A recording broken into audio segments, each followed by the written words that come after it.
BJP সরকার গঠন হতেই দেখা যাচ্ছে পুলিশের তৎপরতা লক্ষ্য করা যাচ্ছে এবং গতকাল গোপন সূত্রে খবর পেয়ে আগ্নেয়াস্ত্র সহ দুজনকে গ্রেপ্তার করলো ডানকুনি থানার পুলিশ। আজকে ডানকুনি থানাতে সাংবাদিক বৈঠক করে ডিসিপি শ্রীরামপুর অর্ণব বিশ্বাস জানালেন যে পুলিশ কালকে টহল দিতে গিয়ে নজর আসে দিল্লি রোড চৌমাথা সংলগ্ন যে মৃগালা বাংলো রয়েছে, পিডাব্লিউডি বাংলো, সেখানে অন্ধকারে বেশ কয়েকজনকে তারা দেখতে পায় এবং তারপর তাদেরকে আটক করে জিজ্ঞাসাবাদ এবং তল্লাশি করলে তাদের কাছ থেকে একটি ওয়ান শাটার আগ্নেয়াস্ত্র এবং তার সঙ্গে 3 রাউন্ড কার্তুজ উদ্ধার করে পুলিশ এবং তারপরে তাদেরকে গ্রেপ্তার করা হয়। যেমনটা পুলিশ সূত্রে জানা যাচ্ছে, এদের মধ্যে একজনের বাড়ি তারাতলায়, যার নাম মোহাম্মদ আজমাত, এবং আরেকজনের নাম হচ্ছে সোনু কুমার, যে আদতে ডানকুনির রঘুনাথপুরে থাকে কিন্তু তার আদি বাড়ি হচ্ছে বিহারে। আচ্ছা, নমস্কার। আমি ডিসি শ্রীরামপুর। একটা ইনফরমেশন আপনাদের সাথে শেয়ার করার জন্য আমরা এখানে এসেছি। গতকাল রাত্রে 8টার সময় ডানকুনি থানার পুলিশ অফিসার বিজয় এবং ওর দল বা টিম নিয়ে সিএপিএফদের সাথে দিল্লি রোড চৌমাথায় এটা আছে আর টিএন মুখার্জির সে সংযোগস্থল, ওখানে নাকা করছিল। তো সেই সময় কেউ একটা সে খবর দেয় যে মিগলা গেস্ট হাউস যেটা আছে, আপনারা নিশ্চয়ই চেনেন, ওইখানে যে ট্রেনগুলো দাঁড়িয়ে থাকে তার মধ্যে অন্ধকারে কেউ বা কারা বসে আছে।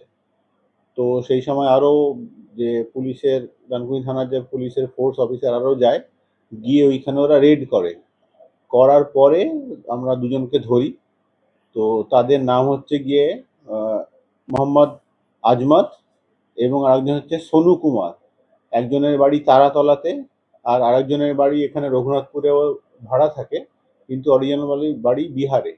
ওদের পজিশন থেকে আমরা একটা ওয়ান শটার এবং 3 রাউন্ড গুলি পাই। তো এখনো ব্যাপারটা তদন্তের স্তরে রয়েছে। আমরা ওদের পুলিশ কাস্টাডিতে নেব, আজকে কোর্টে ফরওয়ার্ড করা হচ্ছে।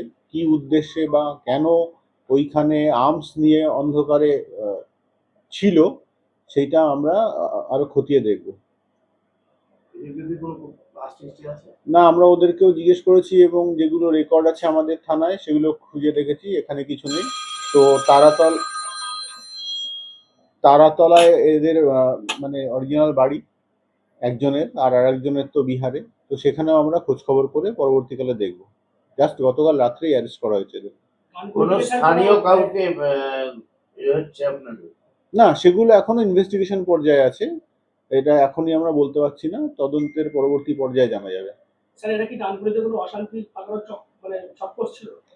অশান্তির কিছু নেই, পলিটিক্যাল কিছু ব্যাপার আমরা এখনো পাইনি, কিন্তু ক্রাইম করার উদ্দেশ্যে জড়ো হয়েছিল কিনা সেটা আমরা খতিয়ে দেখছি।